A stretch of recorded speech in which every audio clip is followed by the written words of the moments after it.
विषय है कि शूद्र अगर वेद पढ़े तो उसका वध कर दिया जाए, शूद्र अगर वेद का व्याख्यान करे, वेद सुने तो उसके कानों में पिघले हुए शीशे डाल दिए जाए। और भगवान राम को भी दिखाया कि शूद्र उल्टा लटक कर तप कर रहा था।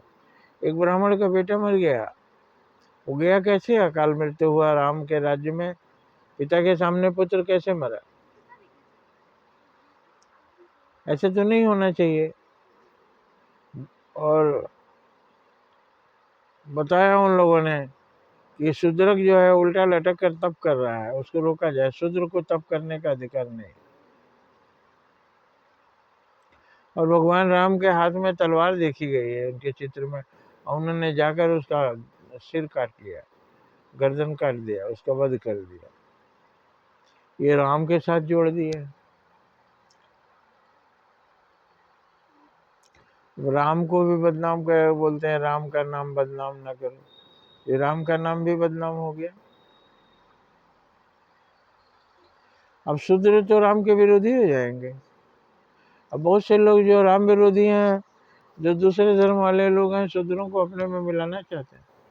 अभी भारत में इलेक्शन हो रहा है, मुसलमान और शूद्र एक हो जा रहे हैं, हरिजन, क्योंकि वो बोलते हैं कि तुम्हारे साथ ब्राह्मणों ने बहुत अत्याचार किया। हिंदू धर्म के तीन भाइयों को तो इज्जत दिया, और तुमको चौथा, तुम्हारा सारा मान सम्मान आपने ले लिया, बाकी तीनों भाइयों से पैर छुआते हैं, बाकी तीनों भाइयों से दान लेते हैं, उनको सब कुछ दे दो, तुम्हारे स्वर्ग का दरवाजा खुल जाएगा। इसका अर्थ हम जाति पर ले आते हैं, अच्छा नहीं है। ब्राह्मण को दान दिया जाता था, ब्राह्मण एक संस्था थी, अच्छे लोग आज भी हम जिनको जानते हैं कि यह संस्था अच्छा काम करती है, उसको दान देते हैं।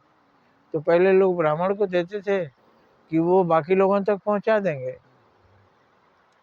ब्राह्मण माने श्रेष्ठ लोग, इनको दान दिया जाएगा तो ये दान की चीज खाएंगे नहीं, ये दूसरों के लिए पहुंचा देंगे। मगर आज उल्टा हो रहा है, तमाम मंदिरों में, तीर्थों में जितने चढ़ावे चढ़ते हैं, बस उससे कोई उपकार का काम किया नहीं जाता।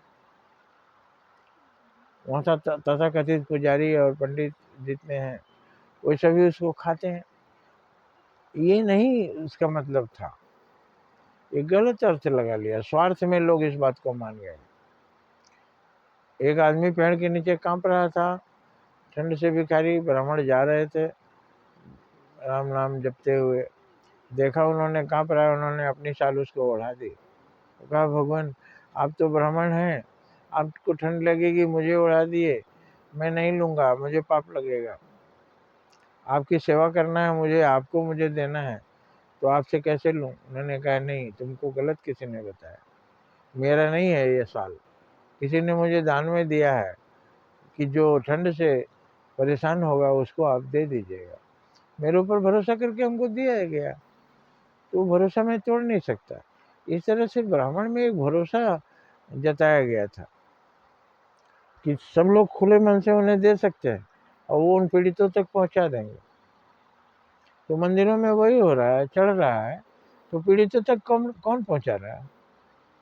उसी में चोरी हो जा रहा है, दान की संपत्ति में, दान पात्र से चोरी हो गया। राम मंदिर में पैसों की चोरी हो गई, करोड़ों की। अब उसका पता लगा रहे हैं लोग। अब संग्रह करेंगे तो महमूद गजनबी भी तो आके लूट के ले गया था, तो यही तो होगा, धन रहेगा तो वहीं आसपास में ही लुटेरे, उसी के बीच में लुटेरे पहुंच जाएंगे। और कमजोर रहेगा लुटेरा तो बाकी लोग पीट पीट कर उसको मार देंगे। अपने जो बहुत से मंदिरों में हुए, हत्या भी हुई है, और दूसरे मठाधीश ने कब्जा कर लिया, क्योंकि वहाँ माल है भाई, राजत्व तो है, जो वहाँ रहता है वो राज करता है। राजा शस्त्र के बल पर राज करता है, और पुजारी भगवान के नाम पर राज करता है। तो वहाँ जो कुछ है उसे पीड़ितों तक पहुँचाना चाहिए। तो ब्राह्मण एक संस्था थी, जिसको सब लोग दान देते थे और वो घूमते थे, उपदेश करते थे और गरीबों तक पहुंचाते थे। अपने बहुत सीमित मात्रा में सेवन करते थे, वो तो बहुत त्यागी थे, भोग विलास से विरक्त वैरागी ही थे। ब्राह्मण संत थे, ब्राह्मण वैरागी थे, ब्राह्मण पूज्य थे। वो पूज्यता बरकरार रखनी चाहिए थी,